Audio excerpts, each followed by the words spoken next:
नमस्कार किसान भाइयों।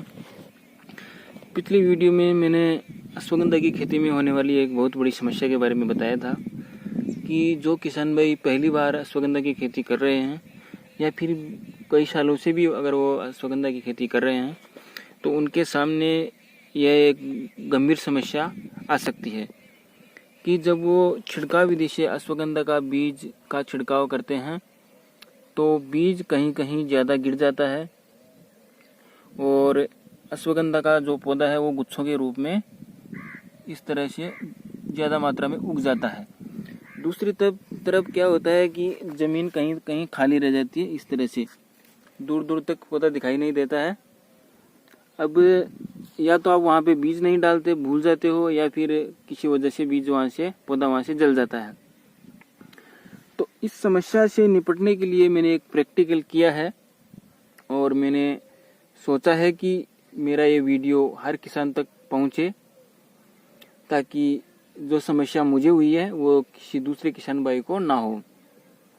तो किसान भाइयों, आप लोगों से मेरा अनुरोध है कि आप लोग मेरे चैनल को ज़रूर सब्सक्राइब करें और बेल आइकन को प्रेस कर रखें ताकि जैसे ही मैं कोई भी वीडियो बनाऊं आप लोगों के पास जल्द से जल्द पहुंचे और आप लोग इसमें आने वाली समस्याओं से जल्द निपट सको। साथ ही किसान भाइयों, जो भी मैं वीडियो बनाऊं आप लोग उसको पूरा देखा कीजिए क्योंकि मेरा वीडियो 100% सच्चाई पर आधारित है। मैंने इसमें कोई एडिटिंग में इसमें नहीं कर रहा हूं क्योंकि मैं भी एक किसान हूं और किसानों की समस्याओं को समझ सकता हूं। इसी बात को ध्यान में रखकर ही मैं यूट्यूब पर वीडियो अपलोड कर रहा हूं। मेरा मकसद एक बड़ा यूट्यूबर बनना नहीं है, मुझे यूट्यूब से पैसा कमाना नहीं, मैं यूट्यूब से नहीं पैसा कमाना चाहता। मैं किसान हूँ, खेती करके मैं अपना रोजगार, अपना पेट पाल सकता हूँ।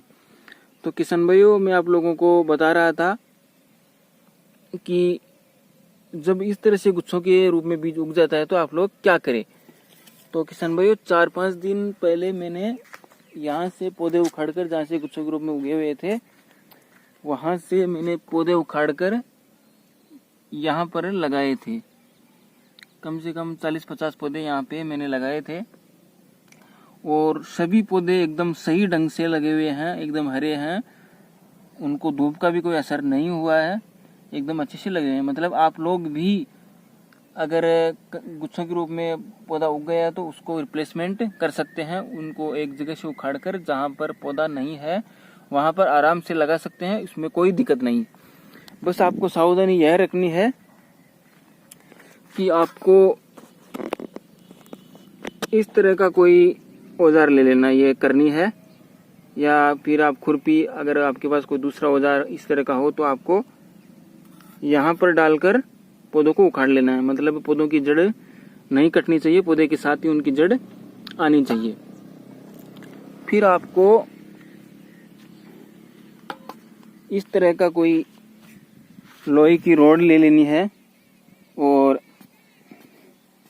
इस तरह से आपको 1-1 या 2-2 इंच के दूरी पर इस तरह से आपको इसे गड्ढे बना लेना है क्योंकि इससे काम भी फास्ट हो जाएगा। फिर इन गड्ढों में जो गड्ढे बन गए उनमें पौधों की जड़ को डालकर, इन गड्ढों में पौधों की जड़ को डालकर आपको फिर से इस तरह से मिट्टी से उनको बंद कर देना है और उसके बाद में आपको उनको पानी दे देना है, उनकी सिंचाई कर देनी है। और किसान भाई, आपको ध्यान यह रखना है इसमें कि आप लोगों को इसकी सिंचाई शाम को ही करनी है और दोपहर के बाद में ही आपको ये पौधे लगाने हैं। एक जगह से उखाड़ कर दूसरी जगह जब आप लगाओ तो आपको ध्यान होना चाहिए कि आप शाम के टाइम पर ही पौधे लगाए, सुबह के टाइम पर कभी नहीं लगाए। और जब मौसम ठंडा हो, बारिश, थोड़ी बारिश आ रही हो या बारिश आ चुकी हो, उसी टाइम पे आप पौधे लगाए। जब बहुत ज़्यादा धूप पड़ रही हो तो आप लोग ये रिप्लेसमेंट वाला काम वो टाइम पे नहीं करें। इससे किसान भाइयों, आपके जो ज़्यादा पौधा उग रहा है तो वो भी पौधा अच्छा हो जाएगा क्योंकि जब वो कम मात्रा में हो जाएगा तो वो भी अच्छे से ग्रो कर सकेगा और जो जगह खाली पड़ी है उसका भी समाधान हो जाएगा। धन्यवाद।